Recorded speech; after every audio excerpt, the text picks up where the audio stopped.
tomorrow night. That's 24 hours, or next Thursday night, I'm sorry. I was in Pittsfield, Massachusetts last night. Up in good old Pittsfield. The home of the Pittsburgh Steelers. You're sharp. I love you. I love you. You're sharp. That is good. That is excellent. Takes a real audience to catch that kind of humor. I even surprised myself with that one.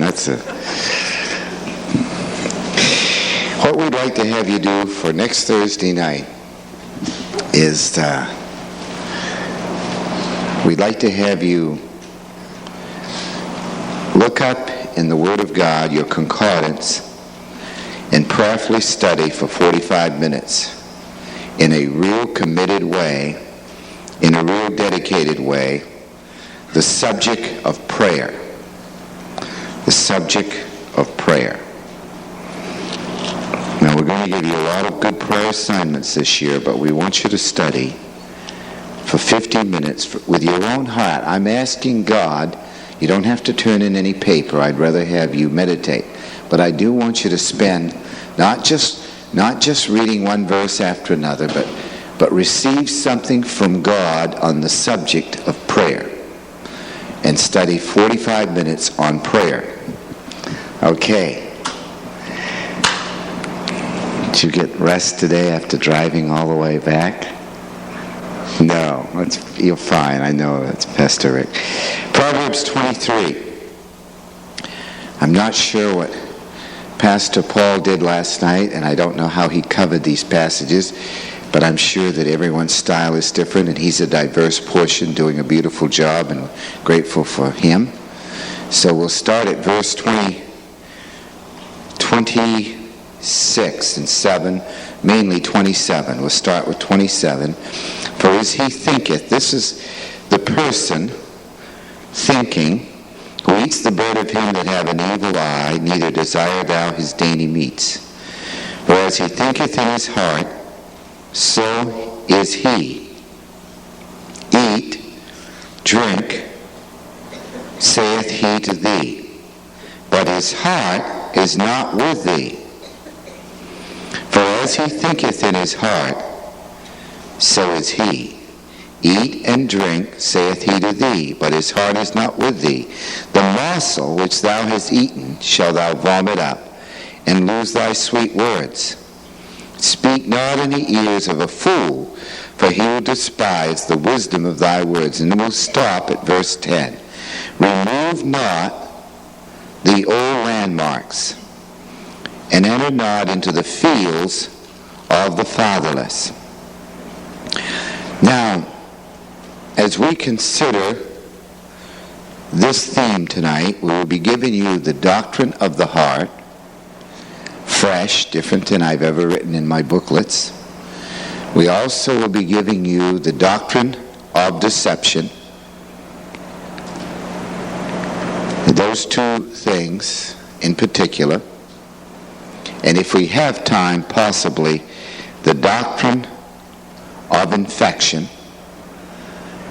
And the first doctrine that we'd like to give you is the doctrine of the heart.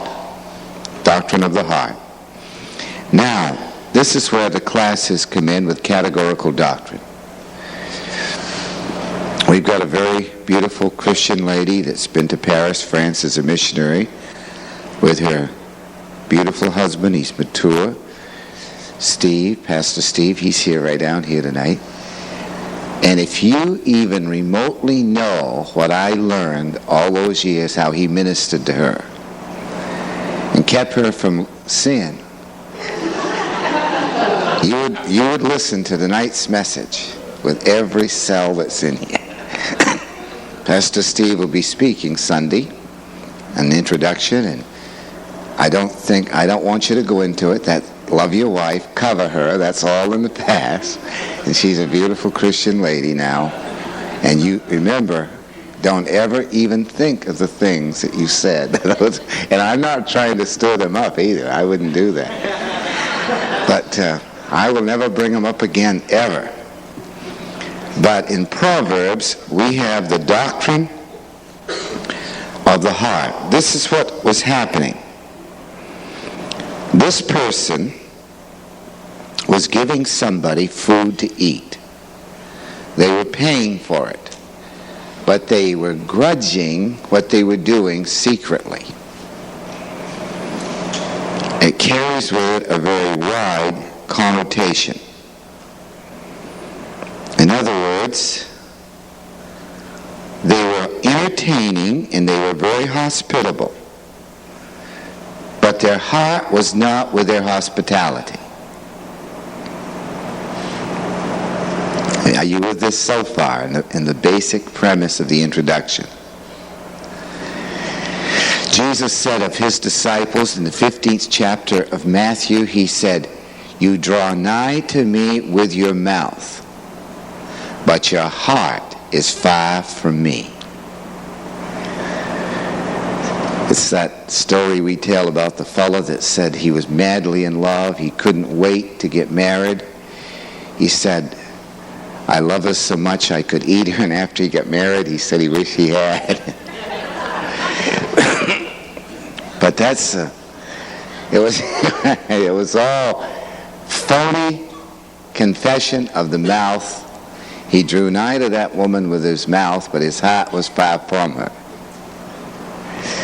The college student said, "You will never ever know how much I love you," to his college girlfriend after going with her for 3 months. He said, "I love you like no man has ever loved a woman." He was a real gentleman. And the next night, Friday night, he had this beautiful time. They were going out to dinner.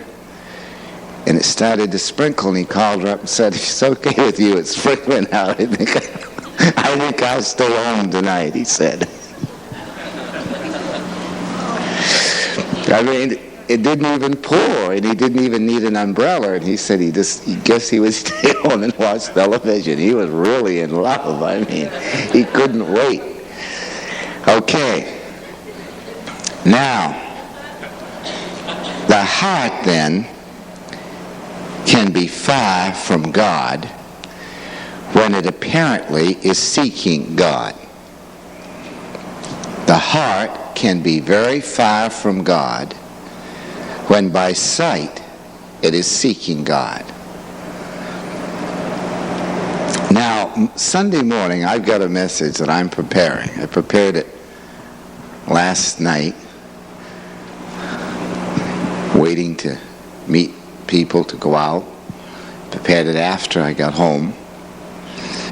And it's going to be one of those, I don't know what you'd call it, but it covers what's going on in the ministry in a very gracious way. The ministry is very healthy, very wholesome, very beautiful. But at this time of year, Satan always comes in with a specified attack. And I talked it over with my wife, and the specified attack, for a period of time, he will try marriages, but he's not doing that now. It's not marriages.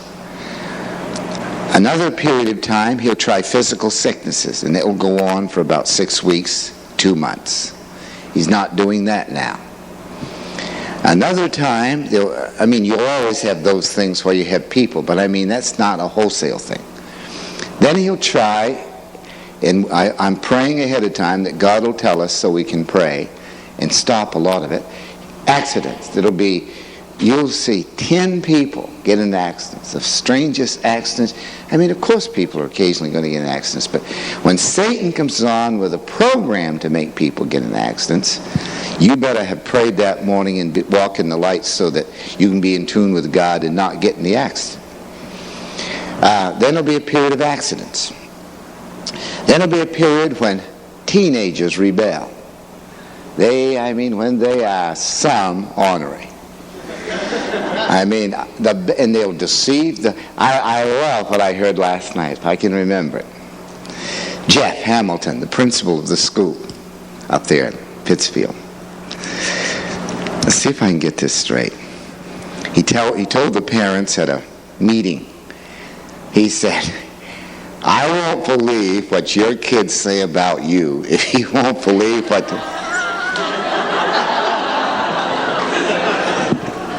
I thought that was beautiful. He said, I'll tell you what, I'll make an agreement with you parents. I hear a lot about you privately. He said, I won't believe what your kids tell me about you if you won't believe what they tell you about me. Now let's shake on it. I guess the parents began to realize that honestly does happen. Now, picture then this great principle of these things that Satan uses to attack people. Then all of a sudden, I'm just giving you an idea of this, tell you why I'm going to preach on what I am Sunday morning. Because it happens to me just as much as you, except I'm more aware of it because of my position in study that I have an opportunity to do and to be with God on a special level because of the training I've had in all these years. But the next thing is, single, beautiful Christian ladies who maybe want to get married go through a terrific time when they have self-images are gone. They get secretly distressed and perplexed and discouraged and they'll go through upward to 3 months when there'll be a special satanic attack to intimidate and indict and accuse single women. And rest of the time they're resting in God and they don't really care, except they're open. A woman said, I'm available, have been for 69 years. She was 83 at the time. She said, I'm still believing God. The fellow said, well, he said, I'm not going to pray with you. I'm just going to wait upon the Lord. That was cute. But then there'll be an attack just as sure as you're breathing. By the way, when I mention this, don't for a moment think that you're wrong or somebody's wrong in this. I'm just telling you about a trend because I don't think that way at all. But there'll be a vicious attack on details of life. When details of life overwhelm people, when the least little thing becomes a terrible thing, when nerves fly up in the air and everything is terrible. That's what I'll be speaking on Sunday morning. But it'll be fresh from a brand new angle, brand new and positive. That is, the last paragraph will be very... So get everybody here you can for Sunday morning. Then Sunday night we're going to preach a message on going down the chute and losing your life with a flute. We got that from a verse in the Old Testament, and it sounds, sure, you laugh, but you hear the message, it'll make you cry, you'll laugh, you'll scream, you'll holler, you'll get mad, you'll get happy, and that is, if it comes through like it does privately, all those things will happen to you. So if you could picture Satan operating differently at different times with an organized plan. Predestination means that God organizes a plan. But while God organizes a plan, Satan counterfeits it, and he organizes a plan also. Truly, Sunday night I'm going to preach upon, do you know what a call is? Many of you do. But I'm going to get you to know what a call is in every area of your life. I mean, so that you'll have some insight and illumination. Now tonight, the heart, which in the Old Testament is called lab, in the New Testament it's cardia. Well, who cares what it's called? Lab or cardia, it's the heart. Now, as a man thinketh in his heart. Now this really has its basis in Jeremiah 17:21. And I'm going to turn to Jeremiah 17:21 for just a moment as we lead you into this passage. In Jeremiah 17:21, thus saith the Lord, take heed to yourself, and bear no burden on the Sabbath day. Now bring it in by the gates of Jerusalem. He said, don't bring it in by the gates of Jerusalem. Now this is a picture. The heart is as a gate. And in Jeremiah 17:21, it's a picture of a gatekeeper that opened the gate and shut the gate and opened the gate and shut the gate and opened the gate and shut the gate, but he hated his job. You could go there any time of day and he open the gate, shut the gate. Oh, it's like opening your heart anytime you want to, but not being with what you're doing. Now, isn't that an amazing thing? All right. Now, this is a picture of somebody that they become religious to protect their interpretation of God. They become religious to protect their interpretation of God. Here's a person that does something for protective reasons, not because his heart is with it. In Joshua 11:23, so Joshua took the whole land according to all that the Lord said unto Moses, and Joshua gave it for an inheritance in Israel according to the divisions of tribes, and the land rested from war. This is a heart that is at rest because of obedience. During one of the recent last day we had for Labor Day, we spoke just for a few minutes on radio on obedience. A message that we were going to bring into the pulpit and develop it, but we never did. Most of the problems with men and women's hearts are not from ignorance. Most of the problems that men and women have, young people, older people, married people, incompatible marriages, unhappy lives, most of the things are not from ignorance. Number two, most of the things have nothing to do with circumstances. Circumstances never cause a problem. Circumstances never cause a problem. Say it with me. Circumstances never cause a problem unless somebody should shoot you.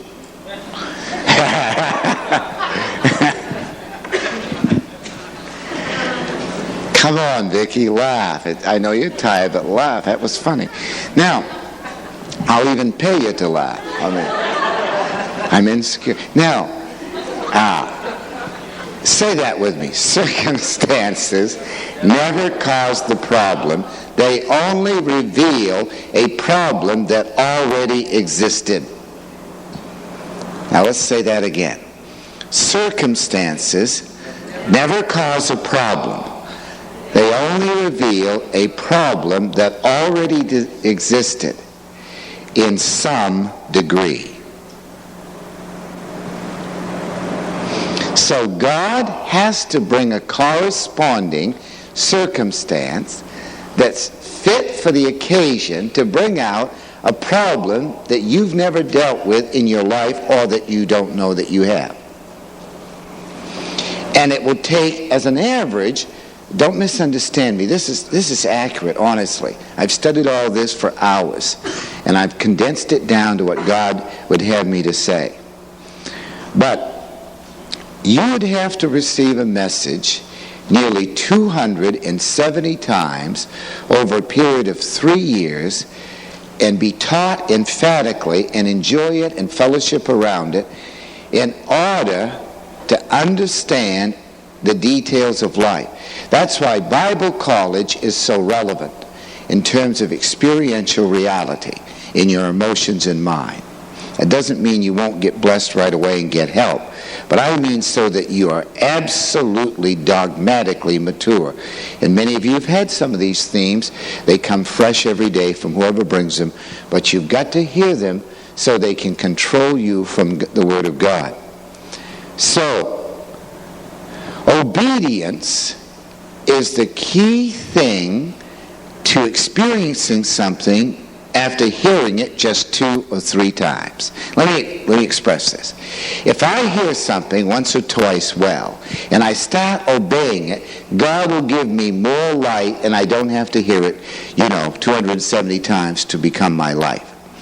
Almost in every situation, there is an area of disobedience that is not acknowledged, defined, or expressed. Then it forces God to arrange some circumstances through His divine arrangement to reveal that to you, because when the message was preached, you really didn't admit it. If I'll admit it and do something about it, when the message is preached, the circumstances don't have to be arranged. In fact, if they are arranged for the rest of the body, I'll reflect Christ when they come, because I've already dealt with it in my heart. So circumstances never, ever cause the problem. They only reveal an existing problem that's relevant to the circumstances. Now, obedience. Obedience in the heart is something that was lacking in Proverbs 23, 7 and 8. Obedience in the heart. Now, think with me for just a moment. The heart has to receive the proper information. 2, it has to submit to the proper power. Number 3, it has to be guarded with the proper protection. That's 3 things.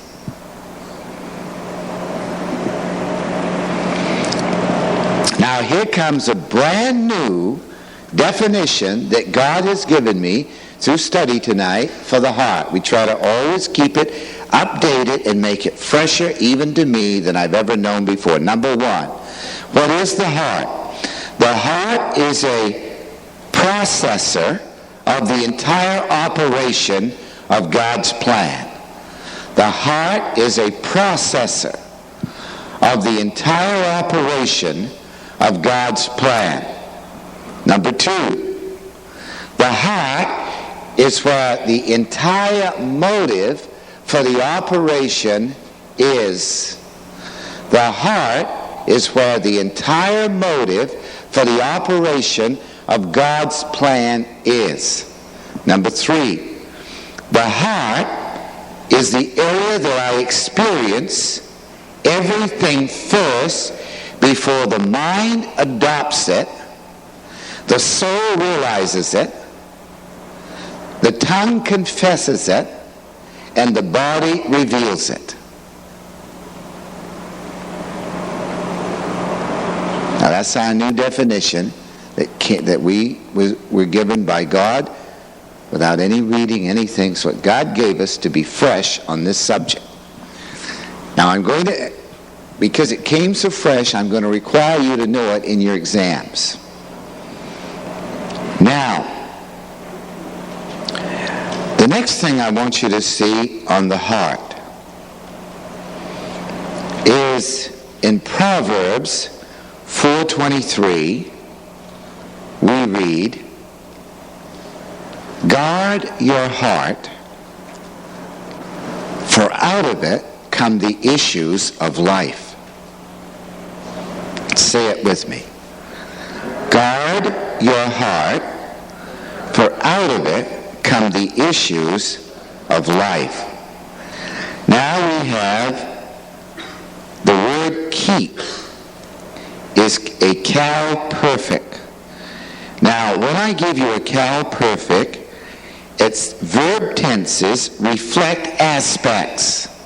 A cal is simple action in the Hebrew. Cal is a simple action. And the verb tenses simply reflect aspects. That's their function.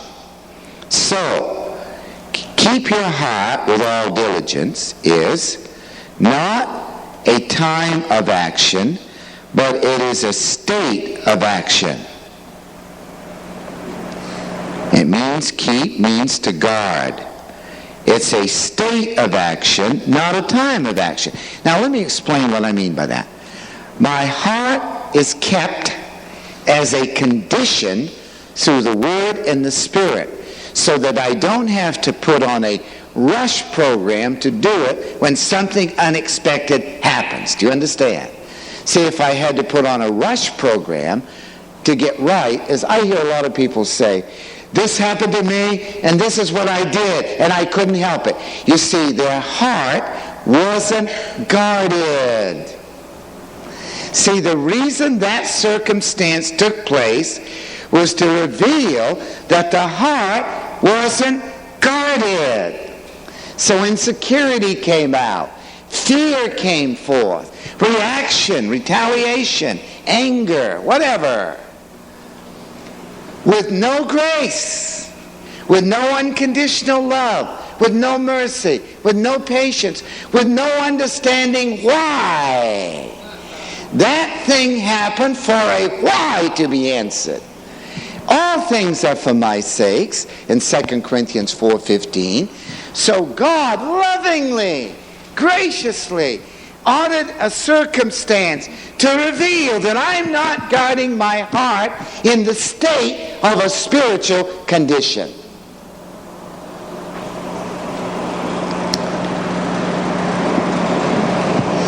So I try to throw my mind into knowledge to come into a time of protection, and of course it's too late.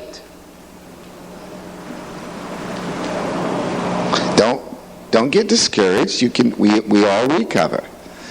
I did last night. I went up. I was tired, and Pastor Gardner dropped me off, and I said something a sentence about a certain situation there. It was just said in gesture and fun, but it was poor gesture, and it wasn't right. And I haven't had a chance to call him, but it was ridiculous to say that. I didn't even mean it. I was tired. And somebody made 3 mistakes in a row at the desk. And I whispered in his ear something. And it was wrong. It was sin. And all the way up the elevator, I said, I never said that statement. Why did I say that statement? That's a terrible thing to say. It was just said softly like this. He laughed because he wanted to be courteous, but it was a sinful statement. I'm going to call him, and that wasn't to do with him, but it was a certain circumstance that happened for a certain reason.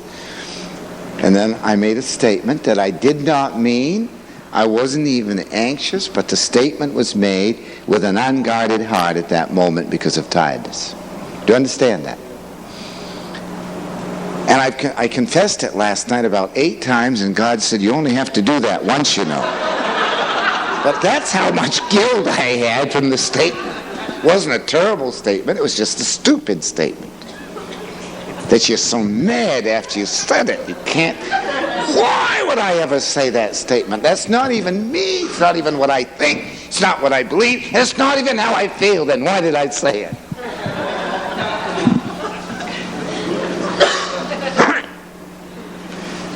And I've never said it before in my life. Never. So it was an unguarded heart. But thank God I recognized it, dealt with it, and will make sure that a simple statement, it may not have been a bad statement, but it interfered with the Spirit-filled walk for the night enough. It interrupted Spirit-filled walk. But it says to keep your heart.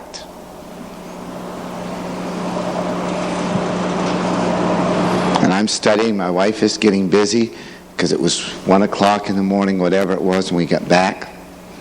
And I'm trying to deal with the conviction and guilt for saying that sentence. Should I call Pastor God tonight? I said, don't be anxious. He understands that you're a sinner. Furthermore, he's got to confess that he laughed at it. I made a verbal sin and he responded. Listen. So, guarding the heart means that doctrine fills the heart and the Holy Spirit protects the heart.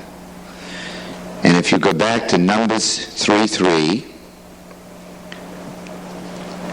and Romans 6:17 says, but God be thanked that you are the servants of sin, but you have obeyed from the heart that form of doctrine which was delivered you. See, it says you obeyed from the heart that form of doctrine which was delivered to you. In other words, you obeyed how to think with God just like you taught. So what is the key there? Obedience. Hearing the truth and obeying it, you don't even have to hear it 30 times or 20 times or anything. You get enlarged when you hear it again, and it's a greater blessing, but you're not disobedient. You're already obeying that principle.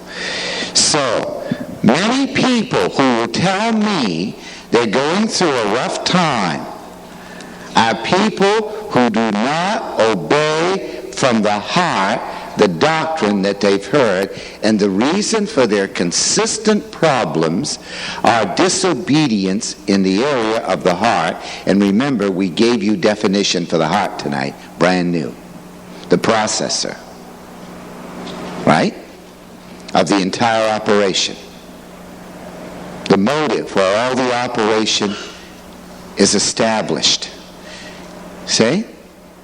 And it's right there. See? And you say, have patience with me. Yes, God will have patience, yes. But have you ever considered just plain obeying to end the problem? I had a mental problem that came once in a while years ago, and I just decided I was going to be obedient. And that thing would not ever have a thing to do with my life, and it hasn't. I just declared obedience. And boy, it worked. And I always, years later, I thought, that was so easy. I just obeyed from the heart what I knew was right, and the Spirit protected me, and the Word filled me. And there it is. Boy, you could get more out of this little section of the class tonight than you'll get in hundreds of hours if you're listening. I'm making this not just a theological class, although it's going to be an academic class, something that will help you forever on a Friday night. Now, if you think with me, these are the names of the sons of Aaron in number 3:3, the priests which were anointed, whom he consecrated to ministry in the priest's office. They were anointed. So the heart, as well as having doctrine in it, as well as obeying from the heart that form of doctrine which is delivered unto you, then the heart, because we're believer priests, must be anointed. And those two things, to have the doctrine, to be anointed, protects us, and it keeps and guards our heart. For out of our heart comes all the issues of life. Every issue is from the heart. Every problem that we individually have is from the heart. See, every circumstance is addressing the heart. Every attack of Satan is directing itself to reveal our hearts. So here's the thing that I tell all of us tonight. Please do not be overoccupied with who God uses or what happens. Only be concerned with how you honestly think and feel when it happens. That's the lesson. That that is the lesson to be derived. How did I think? How did I feel when the God-ordained circumstance took place? Don't condemn yourself, because maybe you said, I felt terrible, but you saw it in God like I did last night. You named it, and you were right in the Spirit in a matter. I was back in the Spirit again less than 20 seconds, even though my guilt went on for 20 minutes. Because my heart told me that was sin. You understand that? Now, we have this tremendous principle then of obedience in the heart. Now, when we do this, 1 Peter chapter 2, 1 Peter 2, 22 and 25, Jesus Christ becomes the bishop of our soul. And just like I am an under-shepherd, and there are many under-shepherds in this ministry, under him who is the great shepherd, the good shepherd, the chief shepherd. We're the under-shepherds. Now, the chief shepherd, the good shepherd, the great shepherd, Jesus Christ, keeps the soul. It says he's the bishop of the soul. And I get more comfort out of that. He's the bishop of my soul. Boy, I've never said this before, but let me say it the way the Spirit's given it to me. Jesus Christ is the pastor of my soul. Your pastor is only to reflect his words. He's with you every day, every night, and the pastor communicates his words, and you as a believer priest study his words. But once the pastor, as the under-shepherd, communicates his word, Jesus Christ instantly takes over when we are filled with the right information, when we are protected by doctrine, we're empowered, anointed by the Spirit. Then Jesus Christ, through the Spirit that anoints us, takes over and bishops and pastors our soul. In other words, we use our free volition to keep our heart in all diligence by studying and being filled. And the minute we do that, he bishops the soul. That means that I will have no excessive or extended experiences where Satan catches me off guard. It may be just a quarter of a second or a second, but that's it. And when I get off guard, I will not confess it to my wife, to anyone, because it's done away with even before perhaps it even became sin. How many understand this? Now, therefore, obedience is the key. Obedience to his voice, Deuteronomy 4:30. Obedience to have God bless you in the land. That's America today, 119 of Isaiah.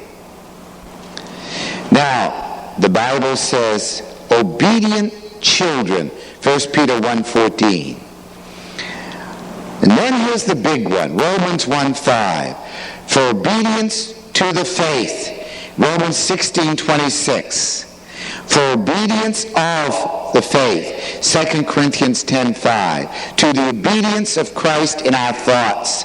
Here it is. Unto obedience of Christ, 1 Peter 1:2. Here's the thing. Faith, obedience. Oh, if I could get that across tonight, the way God has spoken to me upon it. Faith, obedience. Faith, the substance of things hoped for, the evidence of things not yet seen. Faith. Now, I obey God when I can't see that I can do it. I just obey God. God says certain things are right, certain things are wrong, and I say, that's good enough for me, dear precious Father, dear Jesus. I'm going to obey you in thought, 2 Corinthians 10:5. I'm going to obey you in faith, Romans 1:5b. I'm going to obey your voice, Deuteronomy 4:29. I'm going to obey you from the heart, Romans 6:17. And the minute that you agree to do that because it's God Almighty, that's what we call reverence. See, this is what we call fear. This is the beautiful, precious meaning of true fear that doesn't have torment. Fear that doesn't have torment but is reverence toward God is my obedience to what God says in the spirit of my heart, my motive, the entire plan of my operation, my experience of thinking, one part of my mind. Now, this is a precious principle.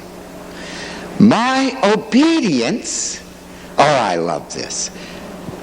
You have a problem with disobedience in some areas. So all you do is fulfill your obedience. 2 Corinthians 10, 4 and 5. You revenge disobedience when you fulfill your obedience. So here's an area a man or a woman is struggling in. So they just say, now wait a minute, this is going to be fun. This is going to be fun. I know that I'm a frail person. Now what would be the thing that would be obedient? Then the doctrine tells you. You have the write out on the computer of your mind. Great. Now, Father, this is going to be fun. You're going to have to fill me. He said, you want me to fill you? Here goes. Really, just that quick. Boy, I'm filled. Then here comes the testing. Not from circumstances now, but mentally. The first testing will be in my thought life. I cast down that thought to the obedience of Christ. Wow, I won the mental test. So the next day he comes back with it when I'm down and tired. Once again, I'm filled with the Spirit. I have the form of doctrine that tells me what's right in life. And I make a decision to be obedient in my mind. That thought comes. I cast it down, meaning it's under my feet. It's not even a problem. It's under me. Okay, then I bring my heart into total obedience. The minute I do that, I revenge disobedience. And I don't even long. And so Satan says, can't tempt that person that way anymore. Quit it. It's not working. It's a waste of time. We can't. See, Satan can't afford, seeing he's outnumbered mightily by God, he can't afford to tempt people in areas that it's not working. So the temptation goes away. When the temptation goes beyond you because you obey God, then he's got to stop tempting you because God can't be tempted. Say, when I'm one with God, Satan can't tempt me in that area. And when he does, he can test me, but he can't tempt me. He can test me so I can reveal my walk before the angels, but he can't tempt me because I'm so one with God, can't tempt me. You can test me, you can't tempt me. Most temptations are because people haven't obeyed that form of doctrine from the heart. They do not know faith obedience. They do not cast down imaginations in the thought area. What if I'm not consistent in casting down imaginations in the thought area? Then Jesus arranges circumstances to reveal my wickedness, to bring wicked guilt and confusion. And by the way, that guilt is bona fide. See, there is a bona fide guilt that I need to have when I refuse to be obedient. I hope that if there's areas you are practicing in disobedience, that you have terrible guilt. And when I preach no condemnation, I don't mean you. I hope you're guilty until you get right. Boy, that changes the pace, doesn't it? But it's true. It's a part of the whole counsel. There's no judicial condemnation, but there's sure guilt. And that guilt is bona fide. Now, until I get right with what I know I should get right in.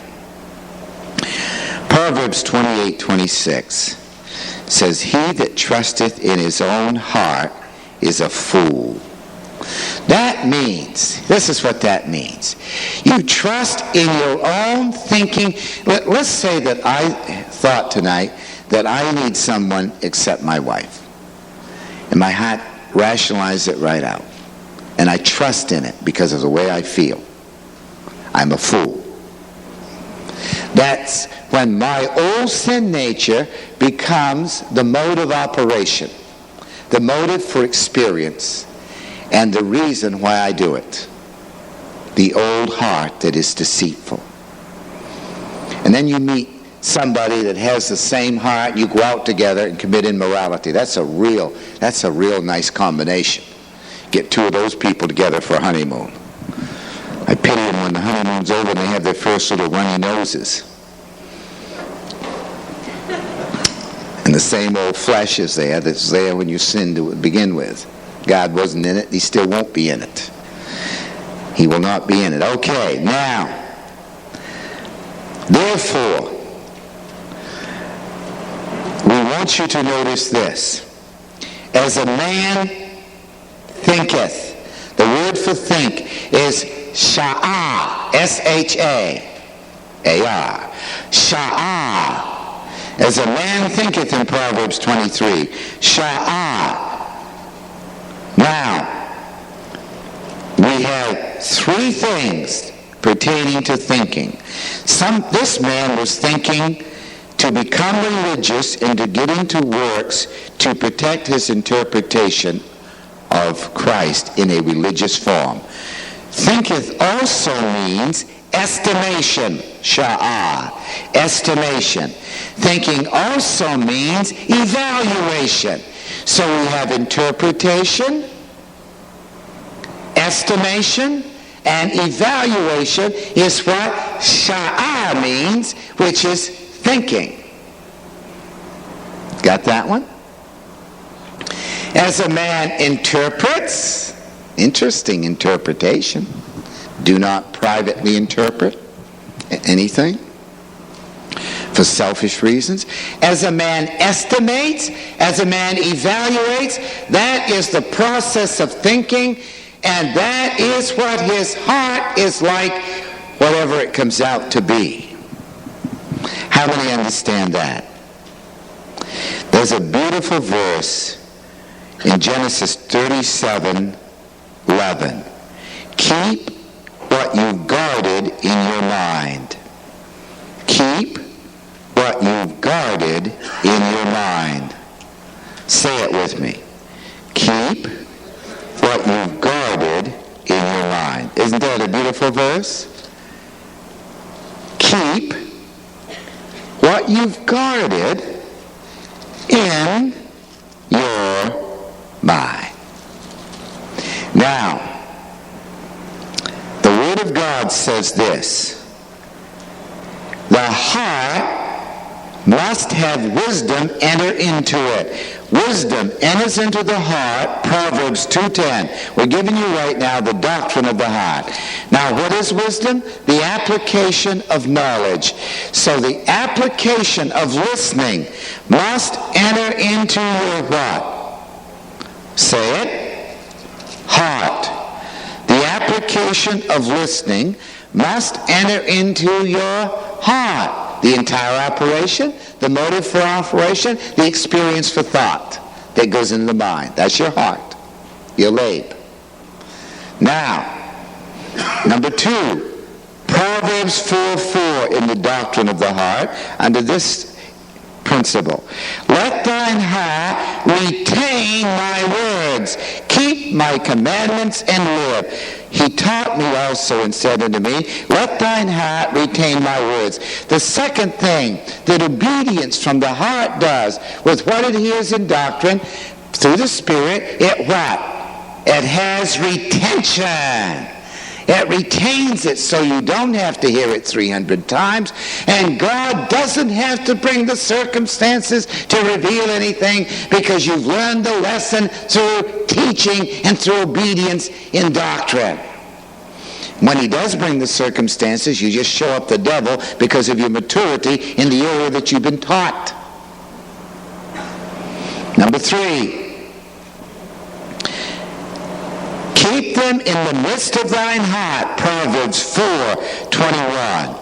Keep them in the midst of thine heart, Proverbs 4:21. 4:21. Now let them not depart from thy perception of understanding. Keep them in the midst of thine heart, for they are life unto you, and their health to your body. Here's a verse that says, if the words that you hear in the categories become the center of your operation and motives and experience, they'll be health to your bones and keep your body from physical affliction. And may I say, this is a better understanding of divine healing than praying for the sick. I'm not against praying for the sick, and I believe it, okay. But when you hear doctrine, and when we sit down, and the things that we teach from God become in the midst of your heart, many of you, without even know it, experience physical healing. Marsha experienced amazing healing in her shoulders and her right toe, which was in severe pain. Instant healing in the wrap on this week. And then who was the next one that came up? Somebody else right after Marsha. Is that person here tonight? Also, they were healed instantly. So 2 people in a simple prayer right here, with nobody around, they were healed this week. Because I said, now, I'm just going to say this to you. Do you believe what I'm going to say to you? If you do, just think about it, just for a moment. Then we did that before we prayed. What I was doing was getting the words in the center of their motivation of operation and thinking toward God, not occupied with healing, thinking toward God. And they didn't even realize it. When they walked out the door, the severe pain that had been with them for days was gone. And hasn't come back. Why? It says it'll be health to thy bones. That's an amazing thing. See, that's another, praying for the sick is important too. But this is another thing that perhaps is even deeper than praying for the sick. Maybe this will keep our healings. No striving, no anxiety, just keeping truth in the center of our heart. Understand the definition of the heart. All right. This means we have to be careful how we hear and what we hear. Luke 8:18 and Mark 4:24. We have to be careful what we hear and how we hear. Now, here's the next thing with the doctrine of the heart. Ready? Here it is. Proverbs 2:2. So that thou incline thine ear unto wisdom and apply thine heart to understanding. Now, what does this mean? Apply thine heart to understanding. It means apply thine heart to your personal experience in the present situation that you are being tested in. You apply that form of doctrine that you know right to the situation, and you become totally obedient by faith because you're pleasing God. You're glorifying God. Sunday morning's message will be, those that glorify God will have no stress in a heavy schedule. And I've discovered that. I've had to work that out in my life. I've learned this.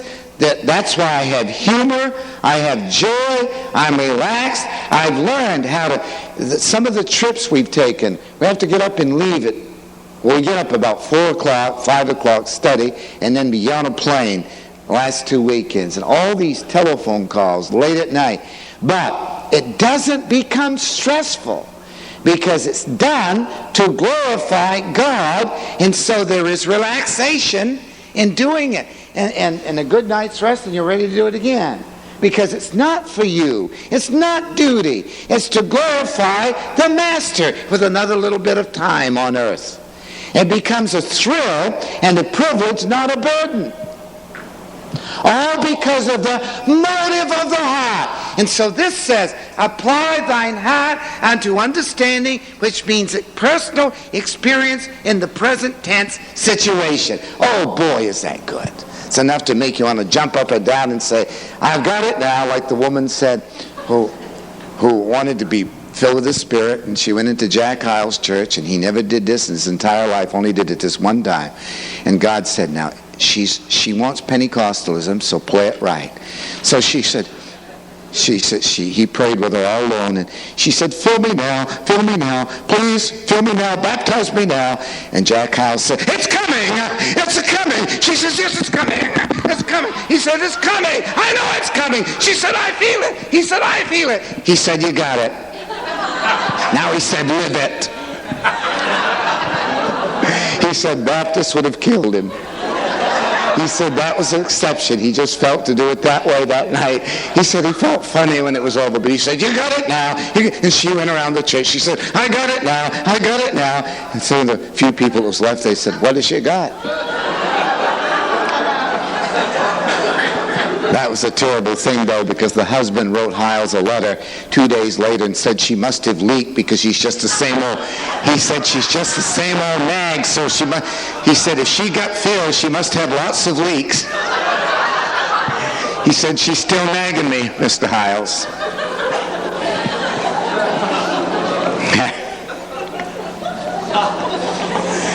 Now we've got to close. Proverbs 20 verse 9. Who can say I have made my heart clean? I am pure from sin. See, no one can say that apart from God's way. Who can say I have made my heart clean?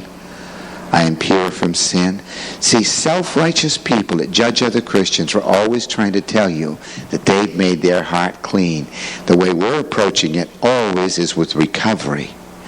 1 John 1:9, in between our growing processes. Then one last verse tonight for the doctrine of the heart. I'll close with this. Proverbs 23:26, which says, my son, give me thine heart. Let thine eyes observe my ways. Give me thine heart. May I say this to you tonight? Give me thine heart. That's to God. Give him your heart. We read once in that little book on blue lace, Dr. Lewis says that book, it says you can give God your talent and he won't have your heart. You can give God your money, but he doesn't have your heart. You can give him your time and still not give him your heart. You can give him your vows and never give him your heart. You can give him your music, and it won't make him any richer. He knows how to sing. And you can give him submission, but it won't make him a great ruler. He already is one. You can give him your money, and he will not be any more wealthy. But you can give him your heart, and you've made him very happy. Because he wants the heart. Tonight you've heard the story of the doctrine of the heart. The famous man, Dr. Charles Wyco, and I'm closing with this. He and his wife was happily married. They were getting along good. This is a pastor and his wife. They were leaders in a church. He was a pastor. His wife got overburdened with the ministry. She started to miss services. She started to criticize men of the congregation, women of the congregation. She started to be unhappy. He did the very best he could, so I'm told by my source. Finally, after 3.5 years, she left him and said, I'll never come back. Dr. Lee Robinson from Tennessee Temple said, you can come here. She took the children. We'll give you a little room. It will just be a one room here at Tennessee Temple. And we'll use your gifts. We know you love Jesus, and we know that it's awfully hard on you. The first night he was in his little room at Tennessee Temple, he wrote, no one ever cared for me like Jesus. That song. No one ever cared for me like Jesus. His wife left him. He had to leave the pastorate. Left his children was taken from him. No immorality, no bad negatives. She just wanted to try the world, she said. And she wanted the security of things, she admitted. And because of what the Baptists believe, he couldn't go on preaching. He could go on in some other capacity. So the song was written, no one ever cared for me like Jesus. Now let me say this. For those kind of things that you can never predict, give God all of your heart. Give God all of your heart. out of it comes the issues of life. It's where the entire operation of your life goes on. It's the motive for your operation. It's where you experience your thoughts first. It's your point of reference for all living. It's either God or self. Now listen. My son, give me your heart. You can give God your intellect and you will not make him any wiser. But you can give him your heart and you'll make him happy. He wants the heart.